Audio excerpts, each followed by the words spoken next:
Wisnu Parjaya dari kelas A Fakultas Ekonomi dan Bisnis jurusan Kewirausahaan. Pada kesempatan kali ini saya akan memaparkan kesimpulan tentang mata kuliah Administrasi Bisnis.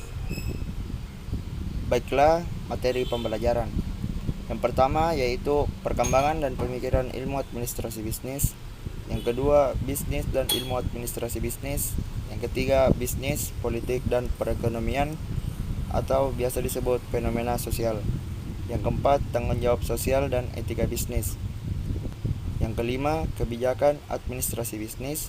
Yang keenam, pengelolaan sumber daya manusia. Yang ketujuh, memahami kepemimpinan dalam pengelolaan sumber daya manusia. Yang kesembilan, memulai bisnis dengan administrasi bisnis.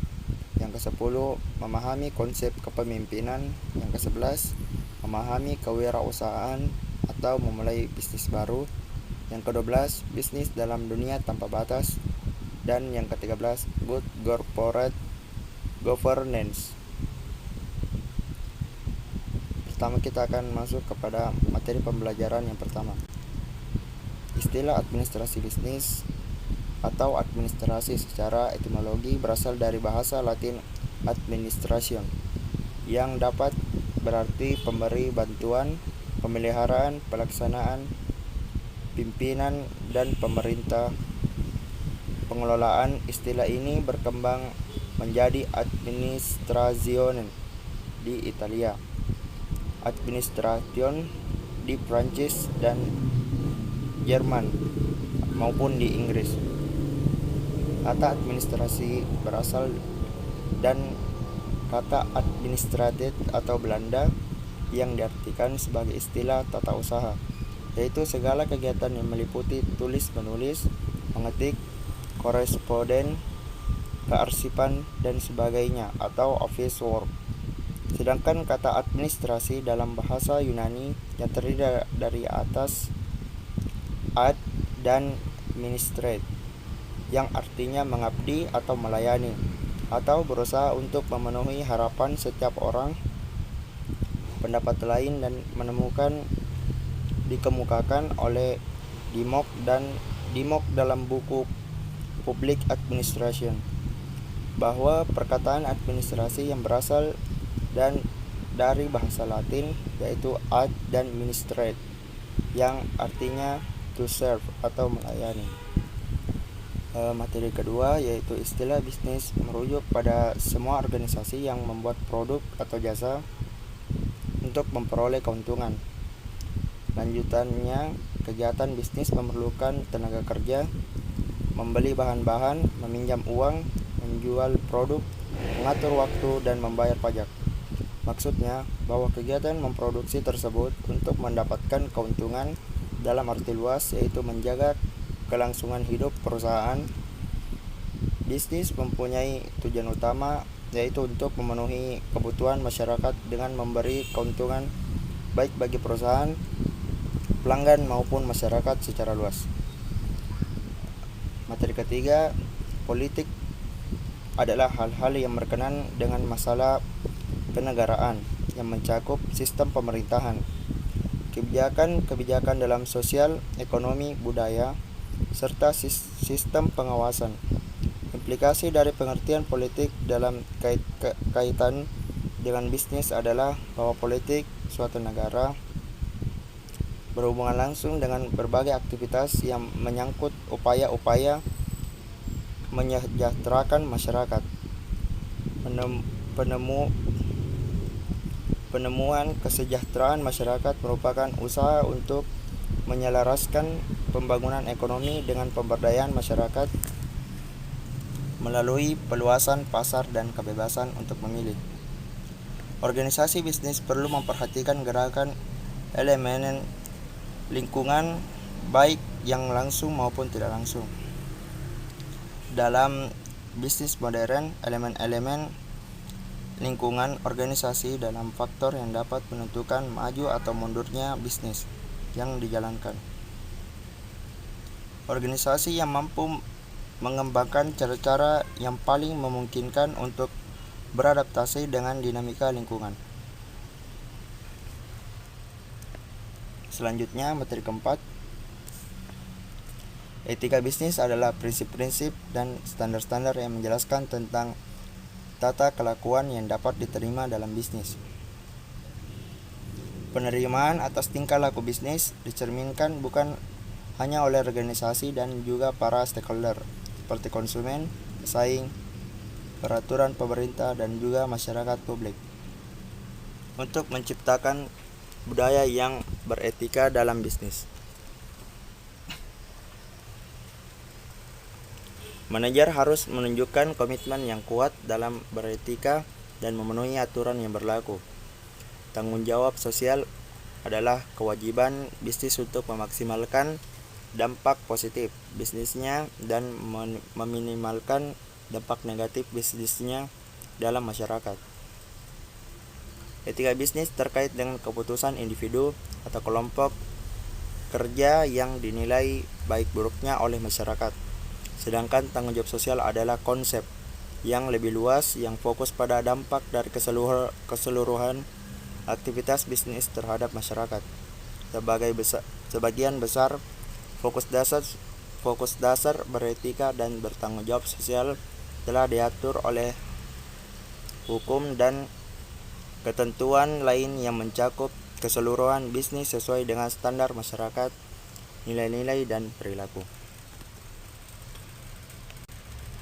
Selanjutnya, materi kelima, kebijakan administrasi bisnis adalah rumusan umum organisasi yang mencakup ide-ide dan standar-standar yang mengarah perilaku dalam pencapaian tujuan-tujuan.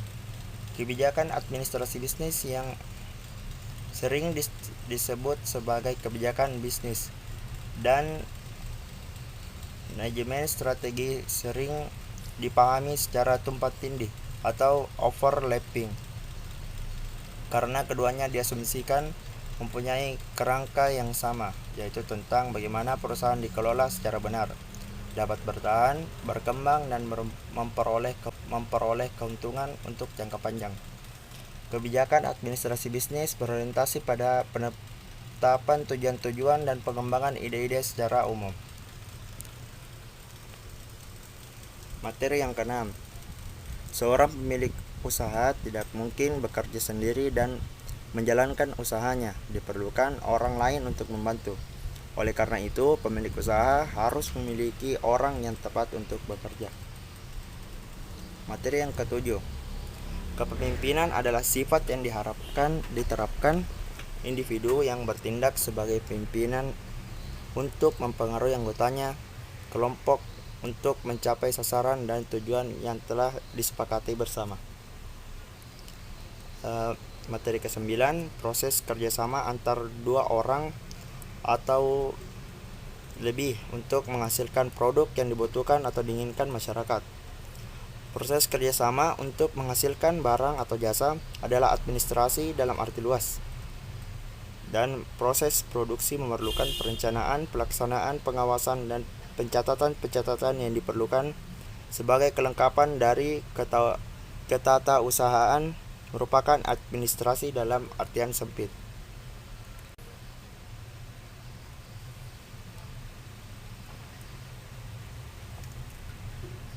Yang ke-10, memahami kewirausahaan adalah kemampuan kreatif dan inovatif yang dijadikan dasar kiat dan sumber daya untuk mencari peluang menuju sukses.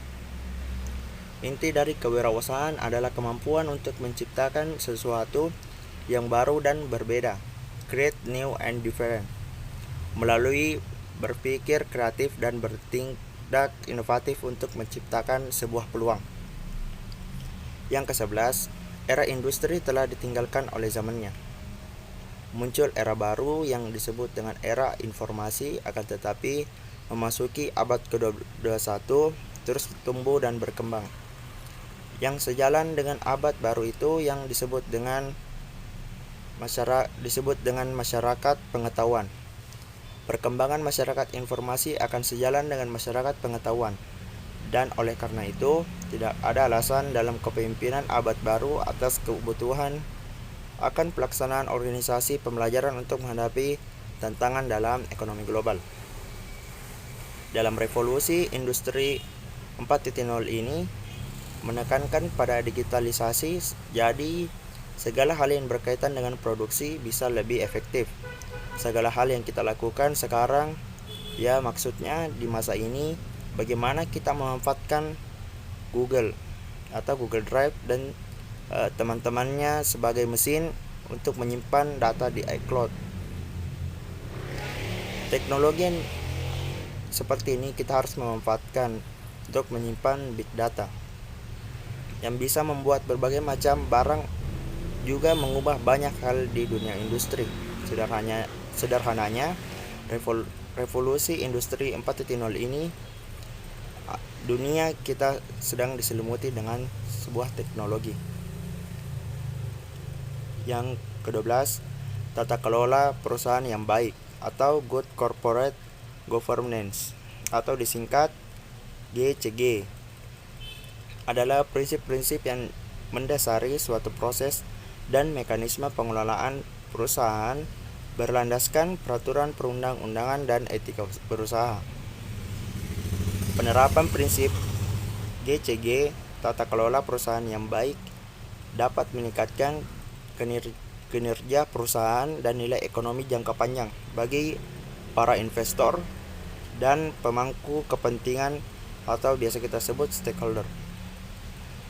Contoh dari penerapan GCG adalah sistem pengendalian dan pengawasan intern, mekanisme pelaporan atas dugaan penyimpangan, tata kelola teknologi informasi, pedoman perilaku etika, dan seterusnya.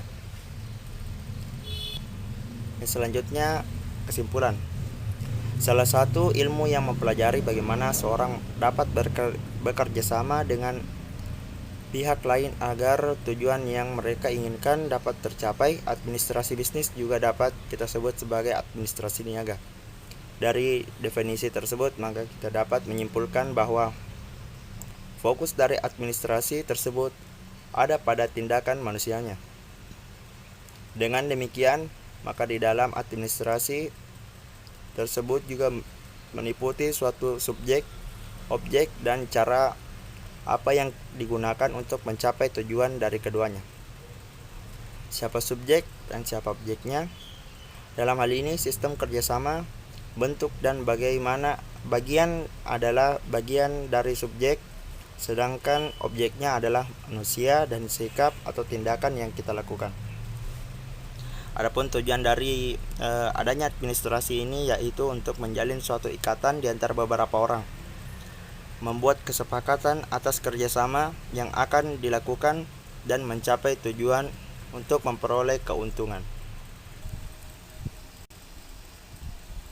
Mungkin itu saja pemaparan dari saya. Lebih dan kurangnya mohon dimaafkan. Assalamualaikum warahmatullahi wabarakatuh.